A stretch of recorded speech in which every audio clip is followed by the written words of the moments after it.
اور یہ آپ کو بتائیں کہ ادویات کی قیمتوں کے تعین کا اختیار فارماسیوٹیکل کمپنی کو دینے کے حوالے سے نوٹیفیکیشن بھی معطل ہو گیا۔ لاہور ہائی کورٹ کا ادویات کی قیمتوں کے حوالے سے بڑا عبوری ریلیف۔ ادویات کی قیمتوں کے حالیہ فیصلے پر اور اضافے کا نوٹیفیکیشن معطل کر دیا۔ عدالت نے وفاقی حکومت، secretary national health drug regulatory authority کو نوٹس جاری کر دیا، جواب طلب کر لیا۔ اپڈیٹ کر رہے ہیں آپ کو، ادویات کی قیمتوں کے تعین کا اختیار فارماسیوٹیکل کمپنی کو دینے کے اختیار کا نوٹیفیکیشن معطل۔ اس حوالے سے تفصیلات جاننے کے ہمارے ساتھ موجود ہیں ملک اشرف۔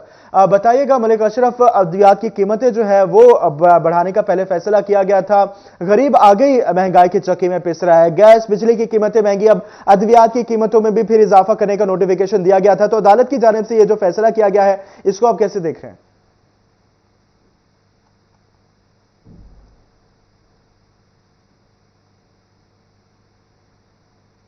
جو کہ شہریوں کو دیا گیا ہے، اور اس کا کریڈٹ میں اگر کہوں تو یہ ایک ندیم سرور ایڈوکیٹ ہے ان کو جاتا ہے، جنہوں نے یہ مفاد عامہ کی درخواست دائر کی اور ادویات کی قیمتوں کے اضافے کو لاہور ہائی کورٹ میں انہوں نے چیلنج کیا۔ اور آج اگرچہ لاہور ہائی کورٹ میں بار کی جانب سے ہڑتال کی کال دی گئی ہے، لیکن اس کے باوجود آج لاہور ہائی کورٹ کے جسٹس شاہد کریم نے ادویات کی قیمتوں کے تعین اور ادویات کی قیمتوں میں اضافے کے دو مختلف نوٹیفکیشنز ہیں ان کے خلاف دائر درخواستوں پہ سماعت کی ہے، اور دونوں نوٹیفکیشن معطل کرتے ہوئے وفاقی حکومت سمیت دیگر فریقین کو نوٹس جاری کیے ہیں۔ جیسے شاہد کریم نے اس درخواست کی سماعت کی ہے اور درخواست گزار کی جانب سے ندیم سرور ایڈوکیٹ پیش ہوئے ہیں۔ اسی والے سے ہم بات کریں گے ندیم سرور ایڈوکیٹ سے۔ ندیم، یہ بتائیں کہ آپ کا موقف کیا تھا جس کی بنیاد پہ عدالت نے ادویات کی قیمتوں کے نوٹیفکیشن کو معطل کیا؟ جی بیسیکلی یہ دو نوٹیفکیشن تھے، جس پہ پہلا نوٹیفکیشن یہ تھا کہ ڈریپ نے اپنی ڈرگ جو پرائس ہے ان کو ریگولیٹ کرنے کے اختیار جو ہیں فارماسیوٹیکلز کمپنی کو دے دیے کہ وہ من مانی پرائسز جو ہیں میڈیسن کی فکس کر لیں، اور دوسرا نوٹیفکیشن تھا کہ کچھ میڈیسنز کی پرائسز ہیں ان میں اضافہ کر دیا گیا تھا۔ تو بیسیکلی میرا جو کیس ہے وہ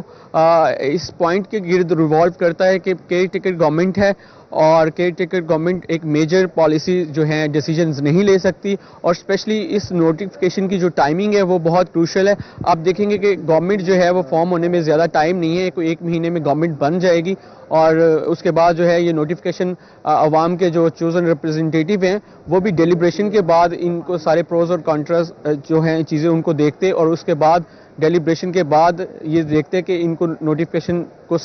جو ہے ایشو کرنا چاہیے تھا یا نہیں چاہیے تھا۔ اگر الیکٹڈ کیبنٹ ہوتی تو ڈیفینیٹلی ایسے نوٹیفکیشن ایشو نہیں کرتی، چونکہ یہ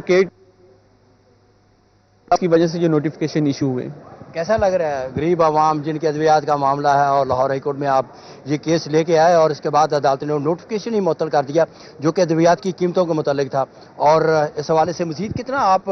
محسوس کرتے ہیں کہ یہ سیٹسفائیڈ ہو جائے گا یا جو تو اس میں 100% کانفیڈنٹ ہوں، اور انٹرم ریلیف کا یہی مطلب ہے کہ کیس اچھا تھا تو انٹرم ریلیف ملا، اور یہ نوٹیفکیشن پرماننٹلی بھی سسپینڈ ہوگا، اور یہ میرا نہیں، یہ پاکستان کی ہر شہری کا یہ ایشو ہے کہ ادویات جو ہیں وہ بہت مہنگی ہو چکی ہیں، اس پہ ڈریپ کا کنٹرول کوئی نہیں، اور ڈریپ کا تو پہلے ہی کنٹرول نہیں تھا، لیکن انہوں نے قیمتوں کو ڈی نوٹیفائی کر کے ان کا اختیار فارماسیوٹیکلز کمپنی کو دے کے اس ملک کو ہی آؤٹ سورس کر دیا۔ بہت شکریہ۔ یہ تھے درخواست گزار کے وکیل ندیم سرور،